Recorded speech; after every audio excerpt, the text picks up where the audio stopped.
The name of this program is called a Home Run.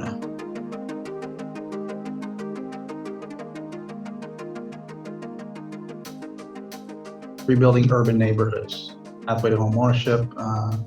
This is the model that we're going to be presenting, which is the formula for how this homeownership can be successful, not only for NIBC, but for the homeowner, for the city of Battle Creek, and for the community at large. We know today that based on current availability of lots in the Washington Heights district, there are approximately 210 available lots today, right now, that have potential to be lots for new home development. How do we know that? Well, because we've been communicating with the city of Battle Creek and just the Calhoun County Land Bank. And to date, from their statistics and their databases, they're giving us numbers that are actually more than 210. But if we just count the Calhoun County Land Bank lots, which are in the number of 205, and the NIBC lots that are undeveloped, which are about 5, we have the capability of producing about 210 units of housing, new housing, in just the Washington Heights district alone. So we're going to get to a pathway of how we can attain that as an organization and make this a trademark part of the future of affordable housing. So we know home ownership matters. It's no big secret. The person who's on the street versus the person who's safely tucked into their home at night is going to experience a greater degree of physical, mental, emotional well-being. They're going to experience a greater degree of educational, employment, and wealth creation stability for the homeowner. That's why it's very important that we focus on that as a future model of success. It also creates new jobs in terms of construction, maintenance, neighborhood stabilization, tax bases increase, entertainment, food, and other personal services industry improve and increase, communications and culture increase, and the good thing is crime, vagrancy, and blight decrease. But it takes a special type of homeowner to really be the kind of team player that we want to target for NIBC, new home construction. Currently, there's a mentality called a renter's mentality. Some people are completely resigned to stay with that mentality their whole life. Some people are of the mindset that this is just a stop along the way. My eventual destiny, my destination is to be an owner, to be someone who understands how to, if I don't know it now, I can learn how to be a revenue manager. If I can't get up on a roof and tear it off and put it back on, maybe like a Jeff Friedlove, well, I'm one phone call away from a Jeff Friedlove. I understand the lane between being just a handyman, someone who understands how to maybe fix a simple leaky faucet, screw out the light bulbs and replace them, patch a wall if I need to with some button tape, simple things versus heavy contractor related roofing, siding, foundation issues. And I also understand that I'm a property manager as well. I have potential because I live in Battle Creek, the 3rd largest geographic landmass city in the state of Michigan, but only a population of 52,000 that has a propensity of having very, very scarce real estate as it relates to the overall landmass. So there's a huge advantage there waiting to happen by creating a little bit more density. And we'll talk about that a little later. The type of home matters in the traditional home. And you'll see this with nonprofit after nonprofit after nonprofit that's just in the business of building the next stick-built affordable home down the street, and the next stick-built affordable home down the street that comes in around, I don't know, 1,200 square feet, costs $150K to build. It's a housing expense that's dependent on someone having a good job, future savings, maintenance improvements, and management skills. So that's the given. In many cases, that property will slowly start to decrease in value because of the lack of the capability of the type of homeowner plus the type of home to stay at a level of value over an extended period of time. That's why neighborhoods start to implode. So if the type of home matters, then let's look at it, a different type of home with a different type of homeowner. So in the home run type of home, the home is more than just a place to lay your head. It's a living quarters, yes, but it's also a home office, a business center, and it's also a place where I can generate rental and energy income. So I've created new, formerly undiscovered streams of revenue that are generated by every rooftop that you see when you drive down any street in the United States of America. The difference is, let's take energy. In most cases, utility companies are making out like fat cats because they're garnering the lion's share of utility income that's generated from homeowners. Rental income. In Washington Heights today, outside of those 210 lots that are available for new development just with the county land bank and NIBC owned properties, there's hundreds, if not thousands, of homes that are owned by landlords who rent existing customers. So if a homeowner can step onto a piece of property and not just own a home, but also because of new ordinances that are coming down in the city of Battle Creek, literally, as we speak, I met with Christine Zuska for a couple hours. Kristen and Penny can attest to that. When I was there last, we spent a good couple hours in the boardroom just going over a number of ordinance changes that are happening. They had the preliminary vote yesterday. One of the key aspects on the table is our ADUs, additional dwelling units, that can be added to an existing property that generates additional revenue for the homeowner. So if I can take the same lot and monetize it 3 or 4 different ways, not only do I become a homeowner, I'm literally in business as a property manager on a micro scale myself. So the traditional home after 1 year, based on that $150,000 model, if you go right up the road to Kalamazoo, our friendly organization that's working with us on one program is building homes at roughly about $150,000 per annum clip. They're about 1,200 square feet, 3-bedroom, 2-bath. They're building them at the tune of about maybe 4 or 5 per year. That's not a bad clip. Traditionally, that's going to cost, with utilities and other maintenance expenses per month, that's going to cost about $155,000. We add taxes, insurance, maintenance, utilities, and mortgage. You're talking about, on estimate, about $1,500 and some change a month for the homeowner. So that traditional home, after 30 years, based on that same $150,000 original cost, is going to value out at about $684,000, but unfortunately not for the homeowner. Most of that revenue is going to be captured by other sources. The bank, for one, is going to make an enormous amount in interest and revenue. Taxes, insurance companies are going to make out like a fat cat. City's going to get their property tax.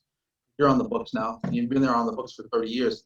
The end value of that home is going to be about $250,000, $215,000. And here's how it breaks down. It's going to appraise at about, let's use a 2% per annum clip over a 30-year period of time. So it's going to appraise at about $264 and change with a deferred maintenance cost of, let's say, $50,000. We're talking roofs, siding, foundations, carpet, amenities, etc., over a 30-year period of time, coming out to about, on average, for the typical American home, about $50,000. So let's look at a home run house first year. We're going to build a slightly different type of home. Remember, we're creating a complete living unit. So we're going to build it to accommodate 1.5 single family. So the 0.5 is going to be that additional dwelling unit that we're going to add on along with the traditional single family home. It's going to be about 1,440 total square feet of living. The home cost is going to be about $1,045 per month estimated first year. But that's also going to include a partnership with NIBC. That's going to be a management fee that's collected by NIBC for helping the homeowner to manage the maintenance and the additional rental assets that are now built on that lot. 25% roughly thereof, and we'll see how the numbers shake out. The mortgage comes in about 63.3%, taxes, insurance 27%, maintenance 9%. But utilities, you see how that's squeezed down. How do we make it almost disappear? Well, we kind of created this interesting thing several years ago called solar energy. And it's becoming more and more popular in cities across America, even in northern cities that have traditional 4-season climates. So we're going to go after the market that's able to put renewable energy on the rooftops, solar energy, but defer the cost of that to a third-party tax incentive partner. Okay, it's done every day in cities across America, and we're going to bring that concept to Battle Creek. We'll show you how that creates a part of the wealth machine that this home is going to generate. So after a 30-year period of time, the wealth difference is pretty striking. We're going to spend on mortgage, interest, taxes, and maintenance about I don't know, $558,000 versus the $680,000 that we spent on a $150,000 home. But we're also going to generate about almost $500,000 in savings and revenue from utility savings and rental revenue that we generate over that 30-year period of time for that homeowner, which brings out a net cost in a 30-year period of time for that home of only roughly $61,000 or $169 per month. Now, who gets to capture the lion's share of that wealth, which is valued at about $798K in some change? Well, the homeowner does.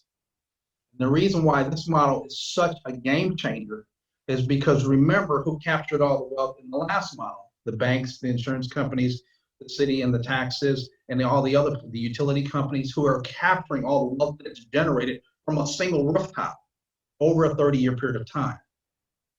In this scenario, we're setting up the homeowner to capture much of the lion's share of the revenue potential of that home, thus completely changing the game in the wealth disparity that exists predominantly in urban areas across America, namely Washington Heights, Battle Creek, where a city of 52,000 has an 18% African American or person of color population, but 82% concentrated in this corridor of the city in the northern part.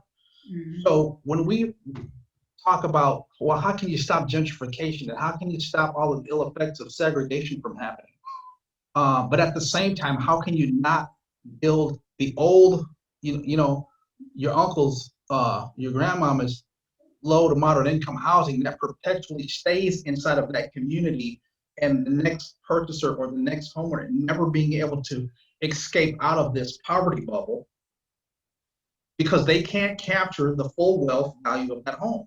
In our model, they get to capture, and we get to partner with them along the way and have a portion of that revenue escalation.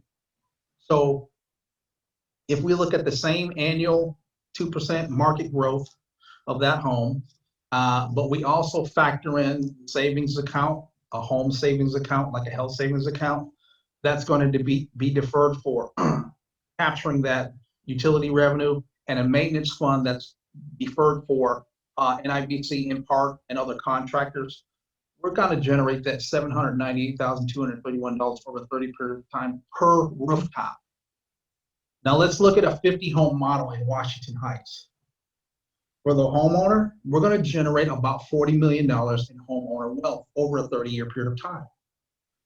For maintenance and other revenue for NIBC and management, we're going to generate about $5.2 million on a 50 home model over 30 years. Tax revenue to the city, they're currently getting $0 of tax revenue from vacant lots. So we're going to bring back online lots that are costing the land bank in maintenance, mowing, and debris collection. The city still has to maintain those streets, curbs, and sidewalks, public property. But we're going to bring them back online to help bring money into the coffers of the city of Battle Creek so they can defer the cost of maintenance to hiring new people. Department of Public Works is a major part of keeping those streets and parks and recreational places clean and free of debris And we can bring those back online and keep those communities looking nice and clean and tidy. Oh, with a 100-home model, the numbers just double. So we talked about 210, but we're only at a 100-home model. So we're talking about over a 30-year period of time, creating $80 million of new wealth for homeowners, 10.4 in maintenance and management for NIBC, 10.2 in property tax revenue for the city. And we've only got less than half the way there. And this is the kind of numbers that we can generate with a different paradigm of building affordable housing of the future. Okay?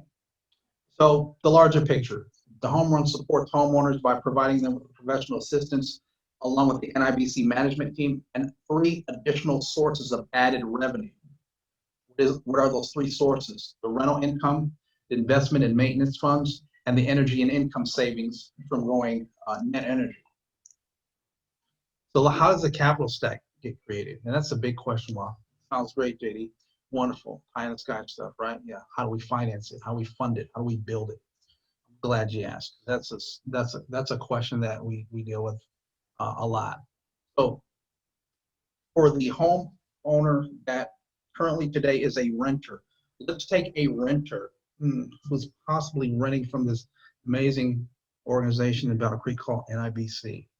I may be one of 50 people today renting from NIBC, and I say, NIBC, can you show me how to take the same money that I'm paying today in rent and convert that into money that I'm actually paying toward the investment of a new home, a new complete living unit for myself and my family? Sure, no problem, Joe. Or Adam. How about we take Adam, for example? Adam's going to come to the table. We're going to check his credit. We're going to clean him up if he needs to be cleaned up. We're going to make sure he goes through an 8-hour financial literacy training, home ownership training. We're going to also ask Adam to commit to volunteering a certain amount of man hours so that he can begin the process of getting into the habit of making sure the neighborhood's cleaned up along with other people who are volunteering. Maybe volunteering his community service hours somewhere in the community where we partner with other organizations to provide value for the community. But after you've got your credit to a certain place, got your net debt to income ratio to a certain place, put in your volunteer hours, we can now tie you into a DPA assistance program. Mischief, for example, will go up to $7,500. There's other FHLBI, HUD, City of Battle Creek, and other forms of forgivable loans, zero interest loans, dissipating loans that can be used as closing and down payment assistance costs that disappear over time, grants, etc. A lot of ways we can get that initial barrier of down payment and closing costs covered. The next level up from that is going to be the part that's really exciting, because now we can go to the marketplace where the world of financing kind of plays in a lot of different buckets. One of those buckets is the tax credit bucket. There are companies and individuals today, as I speak, investing dollars in projects and community, and renewable energy, and property developments that allow them to receive, for a dollar invested in, a $2 tax write-off. So that's the marketplace we're going to play in. It's being done to a degree in a different way right up the road in Kalamazoo, where the billionaire families are putting dollars in place at the city level to cover the appraisal gap. Once you build a home, $150,000, you build it in a certain area of Kalamazoo, it's going to appraise out for, let's say, $180,000. How does the bank say, we'll finance, you want us to finance $180,000, you built it for $150,000, there's a $30,000 gap there, who covers the gap? Well, the billionaire boys in Kalamazoo have put a fund in place, so at the city level, for each affordable home that's built, they cover that gap. We're not even needing that, because we can go to the tax credit market and entice tax credit seeking investors to invest in new housing in Battle Creek. That equals out per home to be about $18,800 in this example. Don't ask me a million questions on it right now, because I'll explain to you in more detail one-on-one or one-on-two. But it's something that happens every day of the week, and it's not something that's new to the market. We're just taking advantage of things that happen in best practice scenarios and weaving them into the future of affordable housing in Battle Creek. Traditional bank finance for the rest of the capital stack, 159.7. Kellogg Community Credit Union, Chemical Bank, Fifth Third Bank, Old National, Homestead, etc., can provide additional funding for the rest of the capital stack in form of a 2-in-1 loan, where we come in with a construction loan that's convertible into a 30-year mortgage once we get a CO, certificate of occupancy, from the city permitting department. That completes the 186,000 capital stack. We're off to the races. All we need is a pipeline of qualified people who've come through the process and are ready to become home run homeowners. So what are we talking about here as I close? We're talking about with the properties that are available today in the Washington Heights district, we're talking about creating about $40 million in new home development. We're talking about creating $21 million over a 30-year period of time for new property tax revenue for Battle Creek. We're talking about creating about $22 million over that same 30-year period of time for new NIBC revenue from partnering as a management and property manager with the new homeowner. And we're also talking about creating $161 million of new homeowner wealth in that same 30-year period of time. And you want to talk about changing the game in terms of the wealth gap in America? This is the future of affordable housing in America. It's a game changer. We can take 210 homes in Washington Heights over the next, if I'm conservative, I mean, in Texas, we built 210 homes like at the blink of an eye. 210 homes in a 3-year period of time is really a nothing burger, and it can be done so efficiently, it'll make your head spin. And we can walk you through how that whole process works in another training example. But trust me when I tell you, 210 rooftops, when the land already has utilities, water, sewer tied into them already, is not a big deal at all. I'll take your question.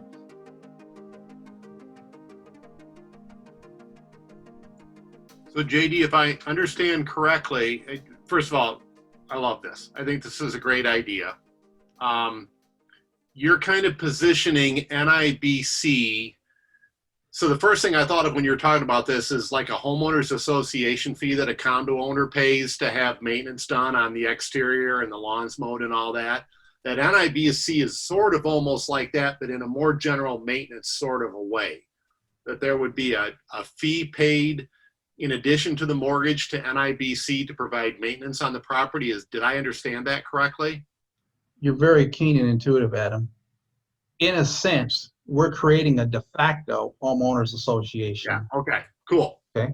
We're not calling it an HOA, but we know that HOAs work because that's how we keep lawns at a certain level. That's how we keep garbage off the streets. That's how we keep, front yards from becoming eviction flea markets of furniture and other belongings that were formerly tossed out on the curb. That's how we keep, trees trimmed. That's how we keep hedges looking good. That's how we keep property looking great, because HOA standards. In this example, it's not an HOA traditionally, but it's creating the same benefit of an HOA, actually even more, because you're actually engaging with the homeowner in a long-term relationship where you're capturing 25% of that additional property revenue that's generated from the ADU installations in those same lots. So not only are you helping them with contractor choice, if it's a job too big for them, with low-hanging maintenance, but also with taking your fair share of the rental revenue that's generated from the additional ADUs. Cool, love it. So JD, question, all of these home properties are going to have ADUs, and is that the kind of the driving money creating source in all of this? Some can be ADUs, some can be duplexes. We've got a smaller aging in place customer who says, hey, I don't have a family of 5. I don't need 4-bedroom, 2-bath. I just need 2-bedroom, 1-bath. But could you do a duplex for me where I could live on one side and rent out the other? Voila, absolutely. Okay. That's totally doable. So it Okay, doesn't have to be a detached ADU on a separate foundation. It could be in addition to the single family. We add another mirroring home, which makes it a duplex, which gives the homeowner the ability to live in one side, but pay for it by renting out the other side. So they have a zero-sum game. They get to capture all of the wealth revenue generated from the utility savings, from the property management relationship with NIBC, and from the ability to garner the lion's share of that maintenance fund that generates over time from the savings as well. So that's a great question. Thank you for asking. okay, all right. Hello, everybody. I know I missed a lot of good stuff, but I too wanted to echo what Adam was saying, that I think this is a great idea. Actually, JD and I have had conversations about this, and to the point where, we're currently looking at our zoning ordinance and map. And I am really pushing for, not only as I run for mayor, but this just makes sense in order to bring wealth back onto the north side and really empower our families, and rebuild our Washington Heights area. And really then it creates opportunity all over the city with this type of model. Lot maximization in terms of coverage, plan developments, all those things that we talked about are going to be very important in us maximizing what can be done in just the Washington Heights district alone. As you can see by the numbers, Washington Heights is not as poor and bad off as most people would assume. The liquor stores understand how much wealth is in urban neighborhoods. Mm-hmm. The Dollar Tree and all the other dollar stores understand how much wealth is in urban neighborhoods. It's amazing that we haven't really targeted, in many cases, those same metrics for the good.